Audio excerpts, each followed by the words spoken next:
don't have any competition whatsoever as regards running the affairs of this country. Because we believe in changes. And when changes happen, you must accept the change. Because only Almighty Allah makes changes possible. We're all very aware. Some of us here are very young, but you read history. And if you read history books, you know our institution, the traditional institution, existed before Nigeria came together in 1914. Before we were colonized, we've had Sokoto Caliphate, have Oyo Empire, we have the Great Ife, and other Kanem Borno Empire, and so on and so forth. And the leaders were leading very well with the fear of Almighty Allah, Almighty God.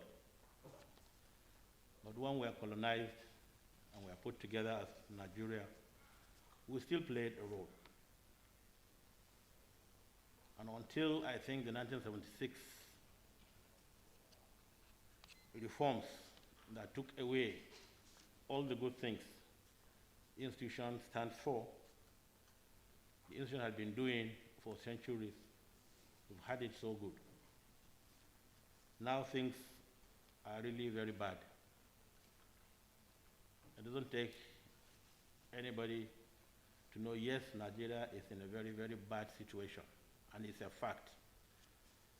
And I'm happy to hear the two leaders of the National Assembly saying that personally and in public. Let's not deceive ourselves that things are all right. Things are not all right. We know it and we feel it and we see it.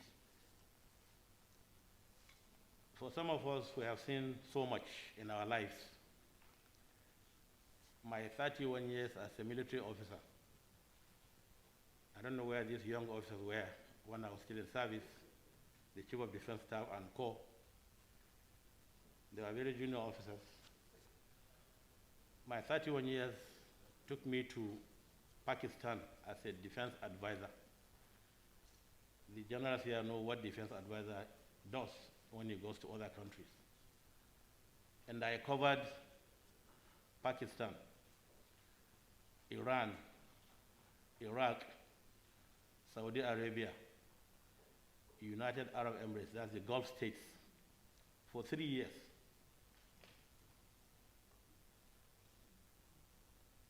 At the end of my tenure, I came back to National Institute for Policy and Strategic Studies, Kuru, for my course. And after the course, 2 weeks before the end of the course, Almighty Allah brought me to this position at Sultan. 2 weeks before I ended, before the graduation ceremony. When I was in NIPS, my paper was on religious extremism as a national security problem. I was a colonel.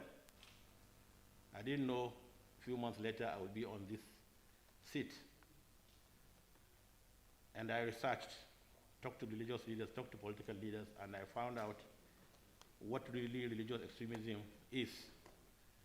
And based on my own knowledge, as a 3-year DA in Pakistan covering the most troublesome areas of the world, and it's still the most troublesome area in the world, the Middle East and the Gulf states. So some of us have this experience. From the time I became Sultan till now, for 11 years plus, we've been having such gatherings to talk about Nigeria, national security, development, and whatever. 11 years plus. And I've been here for 14 years plus. And we have talked and talked. We have talked at Northern Governors Forum level with all the traditional rulers in the north. We've talked at national level, where I happen to be the chairman and the Oni is the co-chairman of that body. We have talked and talked and talked. In the last 1.5 months, we've had 3 serious gatherings like this, with the highest security echelons in the country, with the highest leadership of this country. Today we are here once again to talk on the same issues of national security. I think enough of these talks. Let's walk the talk. Because the more we sit here and talk, the more time we waste in taking real actions. Because we know the problems. I'm not going to say anything here that I have not said in the last 7 years. So I'm not going to give a lecture like the Senate President said. He was trying to give a lecture, but it's important when you come to public forum like this, you say some few things. I wish this gathering is a very formal one where you don't have media, so that I can discuss some of these issues very, very well. You know the problems. And honestly, I thought we are coming to a closed-door program with the leadership of the House of Reps and other major stakeholders like the service chiefs, whom we can open up to them. Because some of them know what we feel, what we think about some of the issues, because they know we know what they know. And we collaborate with them.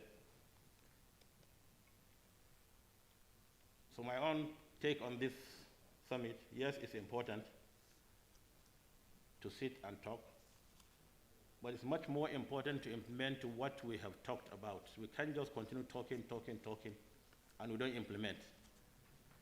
I bet you can come back 3 or 4 months later for another security summit. We will discuss the same things we are going to discuss today, because we don't implement. But it's good that we have such a forum, and I want to thank the speaker for thinking out loud to convene this program. At least we are together from various parts of the country, and it's important that we keep on sitting together to talk. Yes, let's talk. Let's see one another. Let's greet one another, so that will exude hope in the masses that their leaders are talking. But behind the talk, let's go back to serious issues of implementing whatever comes out from such forum, and with honesty, sincerity, and fear of God. Because so many things we do, so many things our leaders do, you say one thing today, tomorrow you change. You say one thing publicly, and people will clap for you. When you go back in your comfort zone, you throw everything away. That's why I say with fear of God, because whatever you do, God is seeing you. You don't see him, but he sees you. And as leaders, God is going to ask us to account for the leadership he gave us here on earth. And all of us here will account for our deeds here. This is where we can do well, that when we meet our Creator, we'll be much, much happier with him. So I call on our leaders, the political leaders in particular, please fear God. Do what is right. Don't look at ethnic, religious, or personal interests while you are doing your own duties. You've had so many resolutions on the floor of the House. How many of them have been implemented? You need to sit down and talk. You pass resolutions, executive, legislature, have they implemented some of those things? Because you are the eyes and ears and mouth of the common man. But the common man voted for you. They didn't vote for you to come to Abuja and see the beautiful buildings and roads that we don't have in our villages. So know that it's a responsibility placed on you by Almighty Allah. You will account for it. So it's high time we put aside all the ethnic and religious profiling, which was incidentally was our theme for our Interreligious Council meeting, quarterly meeting last week, Wednesday. Ethnic and religious profiling. But that's the issue. Whatever happens, the first thing is they'll say a Fulani herdsman.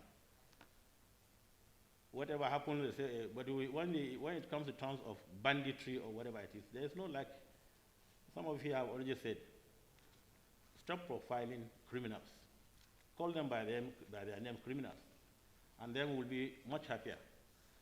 Because no ethnic bloc or religious bloc will be happy when every day you keep on calling his own side of the coin the very, very bad one. Even when you know that you are much, much more in number, the good ones are much, much more in number. The very few ones, yes, Fulanis do all these bad things, we know. So do Yorubas, Igbos, Efiks, Ibibios, and so on and so forth. So unless we come together and look at the greater figure, that is Nigeria, and work for Nigeria to move on, we'll continue groping in the dark and we'll continue having these problems. So when the speaker called me and said, please don't go back, we pushed this into Wednesday, yes. We are here, we're talking about security, and one of our own, when his time was up, Almighty Allah took him. He's in service of the country, it's in service of security. And I told him, well, Honorable Speaker, I will stay back and listen to what people are going to say. I wish I could stay and stay at the technical session also and contribute, because we have a lot. There's so many things that you cannot say publicly with these media people, especially with the worst, the social media.